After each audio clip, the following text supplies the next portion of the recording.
It is a great pleasure to be here with Annalee Newitz, recording this episode number 22, I believe, of the Arthur C. Clarke Center for the Human Imagination Studies we do at UCSD. It's one of the few, if only, podcasts in the UC system. And we're really delighted to have guests like Annalee on because you really embody the living spirit of our prototype founder, namesake of the center, Arthur C. Clarke, and that you are one of the foremost science fiction authors who's also very well versed in hard science fact, as well as science fiction. So welcome, Annalee. It's great to have you here. Yeah, thanks for having me. So last week you were on campus down here and you were participating in an event called Your Dystopia Has Been Canceled. And this podcast was really supposed to be filmed last week on the day that you were here in San Diego. But in addition to the dystopia, your flight got canceled. So just it did, yes.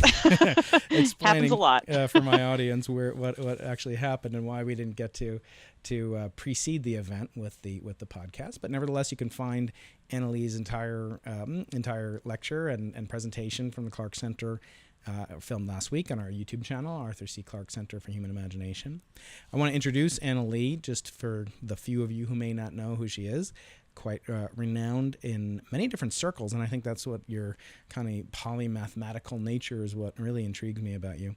Annalee Newitz writes science fiction and nonfiction.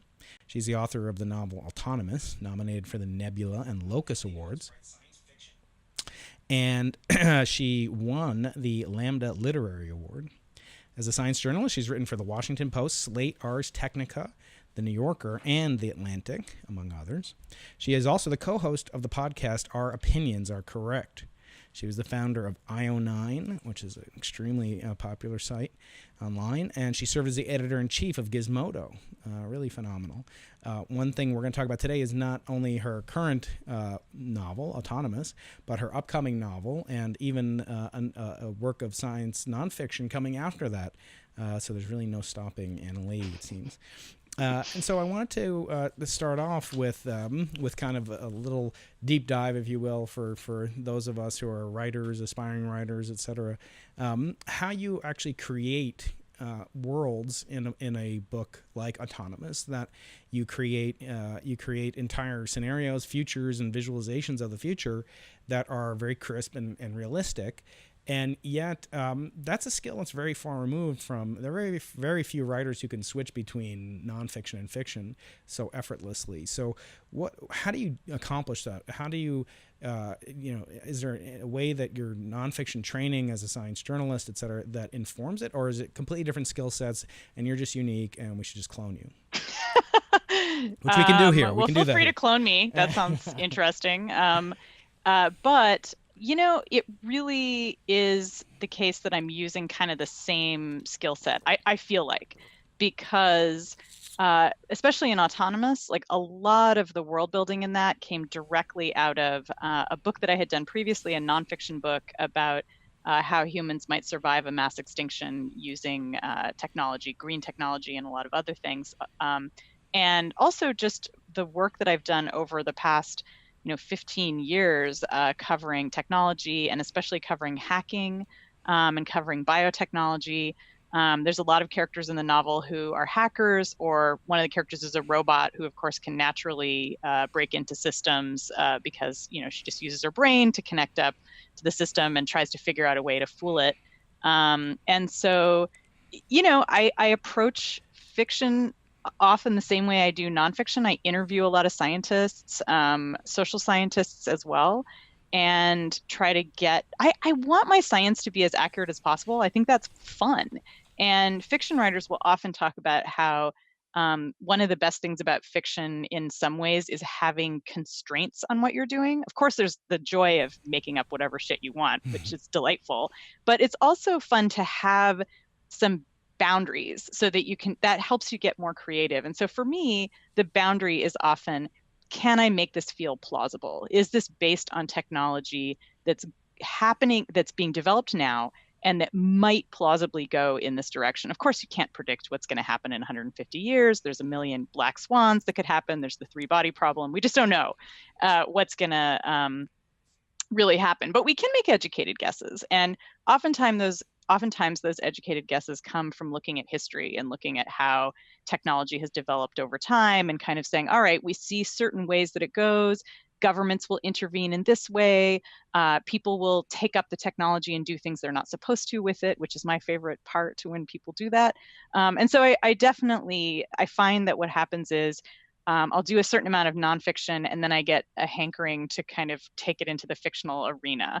And then vice versa. Like I'll get sick of doing fiction, and I'm like, God, I just want to interview a million scientists and present what they've learned. So, so it's good for me because I can kind of switch back and forth. Can you have elements of both? In writing nonfiction, I often felt like I could manipulate past history for people, especially that are dead, by kind of putting my mind in the mind of these historical figures and trying to, analyze them psychoanalytically. But do you feel like when you're doing a fictional sequence that you're training as a journalist, for example? I mean, are you visualizing it as a narrator, in that perspective? Like, what would it be like to be a journalist in an alternative future, happening as you do in Autonomous, or maybe in the deep past as you're doing for your upcoming novel? Can you switch into the kind of journalistic mode in a fictional setting, or are they basically non-overlapping?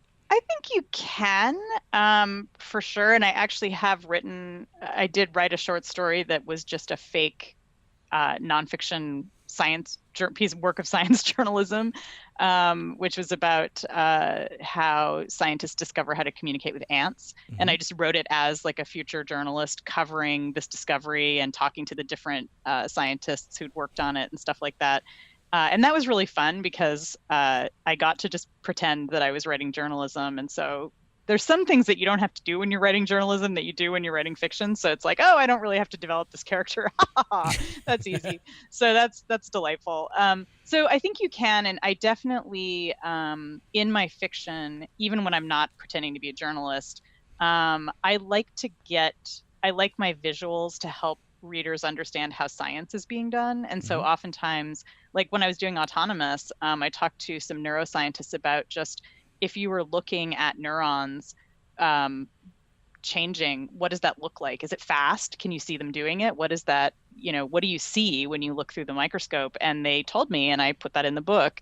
The characters are looking at a hologram instead of looking through a microscope, but it's the same thing. It's just projected what the microscope is seeing. And indeed, you can see neurons changing in real time, growing and forming connections. So, which is pretty creepy and awesome. And so, yeah, I like to have journalistic detail. Like I like to have, readers kind of come away with a sense that things are more complicated than you might expect. And that's, of course, the job of science journalism a lot of the time, is to say like, well, you thought the black holes work like this, but actually no one really agrees, but we do have a picture. That's right. So that was today's news. Everybody's excited. That's right. The first black hole selfie. Which, if only it were selfie, that would be amazing. That would cost the NSF a lot more money than this one. Yeah. Looking forward to that.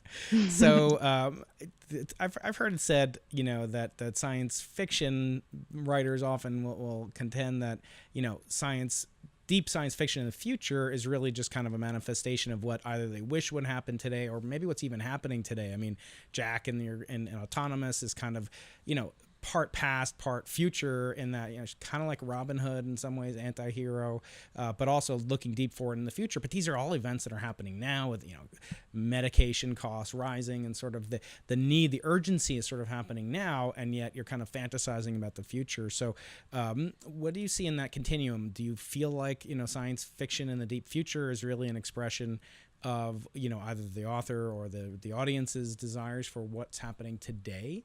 Or is it something, that you're really trying to speculate on? Because if it's so speculative, I feel like the audience couldn't recognize it, and yet they relate so viscerally to your. I mean, I read some of your 1,000+ reviews, and people really relate, as if these are real people, and yeah, maybe especially they will grad be someday. students. Yes, exactly. That's it. We'll get into it. Yeah, I mean, I think of my work, and I think of most science fiction work, as being reflections of the present. And so either it's a way of grappling with issues in the present at a distance, Or sometimes it's really, I mean, like a lot of science fiction authors like William Gibson, their work is set essentially at the very edge of the present. It's something that is actually happening, but kind of just maybe 10 minutes out. And although not in his newer novels, of course, he's also time traveling in those. So he's looking further in the future. So that is my approach to it. Certainly other science fiction writers will say that that's not what they're doing.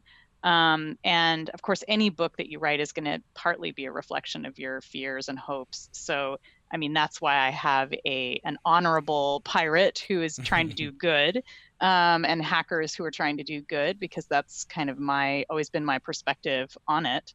And so, yeah, I mean, it was funny because the whole Martin Shkreli scandal hit after I was done with the book. And it was actually like right when the book was coming out that he was kind of coming up on charges and stuff. And people kept saying like, oh, it's about Martin Shkreli. And I was like, well, it is, but it's really just about corruption in the pharmaceutical industry. And that's what drives our scientist character, Jack, to go rogue and to try to bring medicines to people who can't afford it because the system is so out of control. Yeah, I heard it said recently in relation to Martin Shkreli. I think that's how you pronounce his name. Yeah, let's go with that. I think he's in solitary confinement now, so I don't know if it makes a big difference, but he's not going to be seeing this most likely, unless he's got a real. This is his favorite podcast. I know. Well, it's Into the Impossible, so now Into the Impossible is his escape route also. Yeah,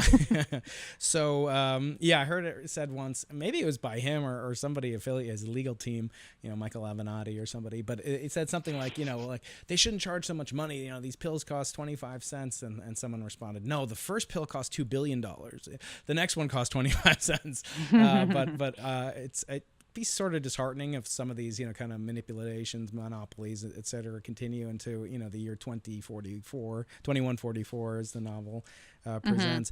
But so, I want to talk now a little bit more about what your next book, your next novel really is a dive into the past, and then the nonfiction work you're working on that you briefly mentioned last week and before we came on the podcast today is dealing with their much far distant past. So I wonder if we can get into those and for a little bit and talk about the difference in writing kind of historical, almost fan fiction in a certain sense. For the audience, maybe you can discuss a little bit about the theme of your upcoming book, which is going to be out in September, called "The Future of Another Timeline." And we'll want to get you back on the podcast and at UCSD for that. But Sure. Can you give a brief description of that as you did for the audience last week? And then we can get into the differences between writing about past fiction and then future fiction, and we can kind of explore the differences between the two. Sounds good. So Future of Another Timeline is a time travel novel, and we can talk about that too. How do you write a hard science time travel novel? Turns out no. And I actually, being a good journalist, I interviewed a couple of physicists before I started and was like, okay, so what's the most scientific way I could do this? And they both very gently said, this is a literary device. This is not science. But I talked a lot to Sean Carroll, who's down there near you guys at Caltech. And he gave me some good ideas for how I could do it that wouldn't be just egregiously terrible. So there are wormholes. Of course, obligatory wormhole. Yeah, and it's and I came up with some stuff with Sean that could be true in sort of physical sciences, but is not something that we know about today. So it's about a group of activists who are also professors at UCLA, because the UC system rules. Yes, and they are trying to change events in history to basically help vulnerable groups, people who they think need, who have been neglected historically or who are suffering in the present. So in the case of the main character, she's going back to the 19th century, trying to change the culture at that time so that abortion is legal, because she lives in a timeline where abortion is not legal in the United States. And so for her, this is a very important political issue. And so she's decided that there's some events that occurred in the 19th century that kind of set us on this course. And we're only in one timeline. So if she changes the timeline, everybody in the United States would gain access to the benefit or the not the benefit. You know, if she screws things up, they'll also be they'll be screwed over. So, so it was really fun to do the world building, although I had promised myself at some point that I would never do a time travel novel because they are so tough. And so there was a lot of world building at the outset where I was trying to figure out all the timeline shenanigans, because they do change the timeline, she and her colleagues. And so yeah, and I had to do a lot of historical research too. The characters do go to multiple different times, but they spend most of their time either in the 21st century or in the 19th century. And so I had to look up everything from like how much money a woman who was working as a seamstress might make in 1893 Chicago, which luckily there actually are records online showing standard pay for actually hundreds of jobs at that time. I think maybe partly because unions were being organized quite effectively, especially in Chicago at that time. So I think there were a lot of efforts to kind of gather that data, and so that they could have a sense of who was working and what they were making. So that was really fun and frustrating, trying to do all that research. And it's funny because I think when people are reading the book, they're not going to be like, oh wow, what an accurate amount of money that this character is making. But it's fun for me. Like, again, it's that constraint. I want the real world to have constraints, or I want my fictional world to have the constraints of the real world. So but creating a past world is a lot like creating a future world. You have some guidelines, but there's a lot of missing information. Even stuff from the late 19th century, there's tons of missing information, especially the characters I was writing about, which were like feminists and belly dancers and sex activists and like people who don't often make it into the annals of history. And historians have tried to unbury the histories of some of these women, but we don't have a lot to go on. And so there's a lot of making shit up, just the way you do with the future, where you have some information about where you think things might go based on the way the world is now, but then you kind of have to fill in the gaps. And so with fiction, I feel no guilt at all. I'm just like, hey, this is fiction. I'm just making stuff up. Maybe they did this. Like, I don't know. But when I'm doing nonfiction, I actually have a lot of guilt when I'm trying to recreate life 9,000 years ago during the Neolithic. I'm like, okay, how do I base, I have to do some speculation, but I want every step of the way, every piece of speculation to be based on something someone's found at a dig, something that, at least 2 or 3 different scientists kind of agree on, or at least semi-agree on. And that's, I don't feel like I can stray from the path as much when I'm doing nonfiction. Yeah, the constraints, I'm sure, are much, much greater. But then also you do have, so Andy Weir is I can't call him an alum of UC San Diego because he never graduated. But despite kind that, of an alum. He might go on to a good career. I'm not sure.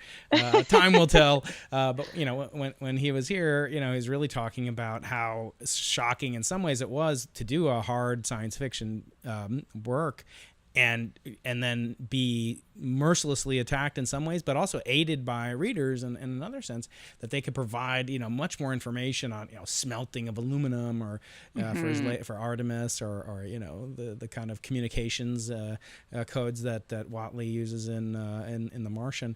And, you know, so there is also, it seems like, a constraint for fiction authors as well, especially those of you who are trained in the hard sciences or science journalism and sort of held to a maybe unfairly high standard, but it must not be completely liberating to work in fiction, because you know that you're going to have people that, I mean, like you, if you didn't go to someone like Sean or somebody like, oh, that's completely ridiculous, but then actually doing the work as you've done, I think that gives a greater, you know, imprimatur to the realism, if it will be, you know, for readers to grab onto.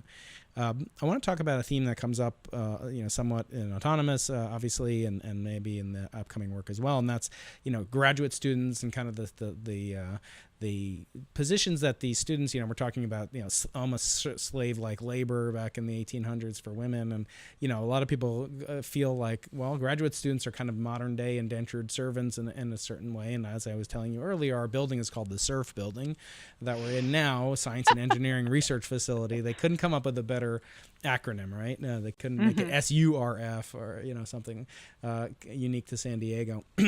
But it made me think about how you view the process of the student kind of teacher relationship, and that dynamic is very important to us here in a research university like UCSD. In that, there's kind of this almost, oral tradition of passing on knowledge and collaboration between teacher and student. And yet there's a very different role between teacher and student. So I wonder, can you say something about your education? I believe you were at the night school at MIT. Is that correct? Yeah. So what was that like? How did that impact your writing? And ultimately, what I want to get to from you is, you're not a faculty educator in the sense that I am on a daily basis, but can you teach the skills that you've acquired? Are they teachable skills in the same way we can teach electromagnetism or general relativity? Are they skills in the creative sense, in the same creative sense as what you do for a living? Yeah, that's a really great question. My background is I have a PhD from Berkeley in American Studies, and which is an interdisciplinary field. So I did some social science and some humanities work. And I originally thought that I was going to be a professor. That was like basically what I'd wanted to be like almost my whole life, which is kind of a weird thing for a high school student to want, but that is what I wanted. Better than I really want to be an administrator. Did not want to do that. But and so when I was graduating and going out on the market, it was at a time like now where very few jobs were available, particularly for someone doing interdisciplinary work. And so I basically went out on the market simultaneously for academic positions and for positions in journalism. And it was easier to get a job in journalism and easier to support myself. And so basically, as soon as I had my PhD, I did work for a little while as an adjunct while I was kind of ramping my career up as a writer, but I've been supporting myself on writing for my whole adult life, basically. So, and that was because I failed to become a professor. I did do, as you mentioned, the Knight Science Journalism Fellowship at MIT, which is kind of like a postdoc for journalists. And that was tremendously helpful in kind of sharpening my knowledge of science, because I was sort of transitioning from writing about tech to writing about more scientific topics. And I feel like as someone who was teaching a lot, especially when I was at Berkeley, I worked my way through school basically by getting loans and teaching. I loved teaching. Teaching was my favorite part of being in the university, other than the luxury of getting to just study stuff that I liked. And I really missed it a lot. That was the thing when I transitioned into journalism that I was most sad about, was not having students around to talk to, and their enthusiasm and their knowledge is so incredible. And so I try as much as I can to incorporate pedagogy into my journalism, for sure. And when I was running IO9 for many years, it was very similar to a classroom because there's so many comments. So you'd wade into the comment forum and it was like, oh, it's like a bunch of people asking questions or having debates. And it really felt like that kind of community where I could sort of say, well, here's my opinion and here's what I've learned. And people would say, well, here's what I've learned and here's what I see. And that's the best experience in a classroom, is when that's happening and people are students are empowered to talk about their own discoveries. But I was very aware as a grad student and as a postdoc of how abused most of my colleagues were, particularly in the sciences. I mean, we were abused in the humanities and social sciences just because there was no money. So it was like, and well, you were here's at a job. Berkeley, and you were at Berkeley. Let's be honest. Just kidding. I'm just sorry. Kidding. And because you were at Berkeley. Just kidding. Just kidding. Is Berkeley like especially abusive? I'm like, just teasing. There are one of our nemesis. They're arch rivals. You're not even on their radar. Thanks a lot, Berkeley Annalee. is like Berkeley sees Stanford as its nemesis, which is also kind of a sad. That is sad. Anyway, whatever. It's all sad. UC is like the best. Awesome. So I think we can all agree that we together we're strong. Exactly.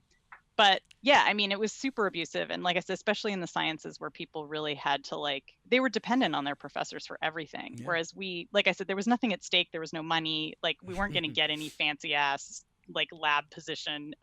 So Mm-hmm. there were a few people who did have relationships like that with professors, like at a very high level, were dependent on them for fellowships and stuff. And there was just rampant abuse. There was sexual harassment. Mm-hmm. There was just regular harassment of just, go get my dry cleaning kind of stuff.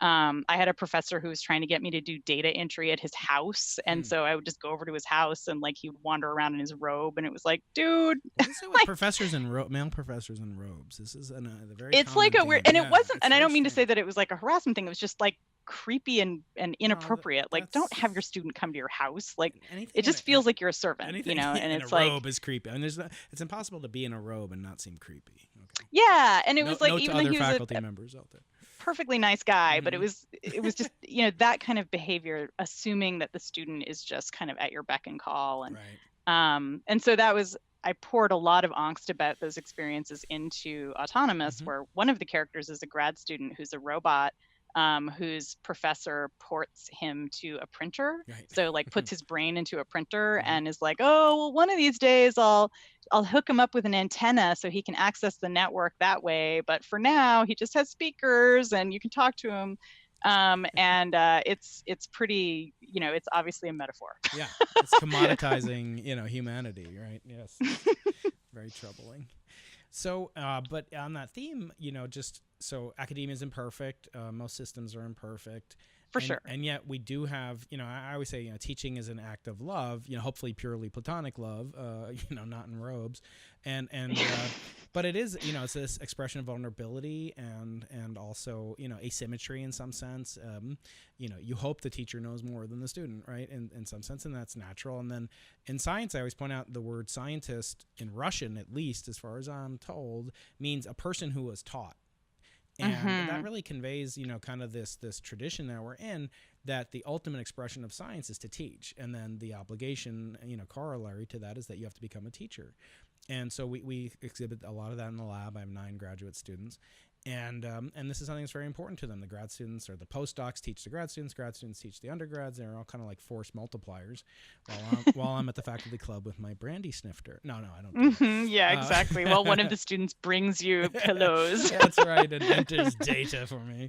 But the ultimate, kind of expression of love is that the person leaves, right? If you have children, I have children now, and, kind of looking nostalgically at back when they needed me more in some sense, but also hopeful that they'll need me less in the future, right? So when you've been in that, and I don't know if this is something featured at night, but kind of the creative process, and you talk a lot. Obviously, there's a lot about human equivalent artificial intelligence. Do you think that artificial intelligence is a threat to the traditional academic? I mean, what I do has not changed substantively in 1,000 years. Basically a sage on a stage, talking to rapt audiences. That really hasn't changed. But I think with the advent of AI, I mean, why should students listen to me? You don't know me very well, but why should they listen to me instead of taking a class with here's Galileo's dialogue on 2 world systems, right? Why should they listen to me when an AI will soon replace me and be much more authentic, visceral, and maybe authentic? Do you see that happening and maybe taking away along so concomitantly this oppression of students, because an AI hopefully won't have this ability to oppress in the way that you've unfortunately had to encounter? Well, I think if future AIs, if we ever evolve a human equivalent AI, if they're anything like the kind of machine learning algorithms we have now, they're going to have all the same problems that we have, right? So they'll be oppressing their students and making their postdocs, do their research for them for no credit and stuff like that. So I think, it's interesting because I think what's happening with machine learning in higher education right now, it seems like where it would be going would be toward just kind of aiding professors. Like it might be something where you would be replacing graders. Like, so you might have some kind of algorithm that can grade a paper, which is kind of terrifying because what you really want when somebody writes a paper or a thesis or some kind of, analysis is you actually want a human to kind of interact with it.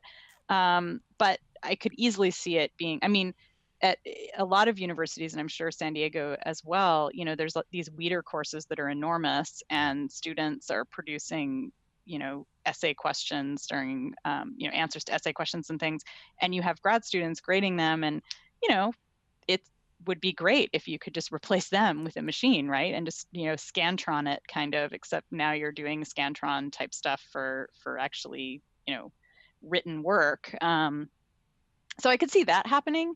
Will you be replaced with a robot? I don't know. Maybe you'll have robot teaching assistants, like I said, but one of the things that I think is really interesting about, writing from people like Brad DeLong, who's an economist who's thought a lot about automation, is that he and a lot of other economists feel that as we automate a lot of things, we're also going to start hyper-valuing human labor around things like teaching and caretaking and emotional labor that we aren't really sure that robots can do. And so I could see teachers, imagine that, teachers becoming actually more valued, and maybe paid what they deserve to be paid. That would be kind of amazing. So yeah, I'm not too worried about it right now, but I could see automation creeping in for sure. Great. So we just have a couple minutes left. I always like to get people's opinions and maybe get to know them a little bit better by asking a not so personal question, but in your case, I think I want to tie it to the mix of genre subgroups that you work in, which is, past fiction and future fiction, science fiction. And that is, if somebody comes up to you and tells you, Annalee, I've got some good news and some bad news, which do you want to hear first and why? I guess I want to hear the bad news first, because that way the good news will feel more hopeful. Yes, that sounds good to me. So as long as I don't have to just only hear one kind of news, which would be like reading Facebook, I guess. Right. So I think that makes you an optimist, but I'm not sure. We can send it over to our colleagues in psychiatry. Let me know. And that's right. So I just want to ask kind of a final question in relation to these two works of fiction, and then, as I said, when your book about ancient cities is out, I definitely want to have you connect you to some of our wonderful archaeologists here that work on a lot of advanced imaging of archaeological sites, and that'll be. Do you have a publication date or a notion of when that will be out? So it's coming out from Norton, and it will probably be out in 2020. That's our plan, and my editor would really like that if that were to happen. So that's what we're aiming for, is 2020. Who's your editor at Norton? I'm working with. Do we? No, we don't have to. Who are we? Why are we getting into this? No, because I was Norton is. Are we going to call up my editor? I'm really I know when she's gonna. She wants to see what you're doing. All right, I don't want you to know who my editor is. All right, fine. So if you could travel to either the future of one of your novels or to the past, which would you prefer to do? And then I'll have a follow up to that. But would you prefer to go back or to go in the future? You can only do one. I guess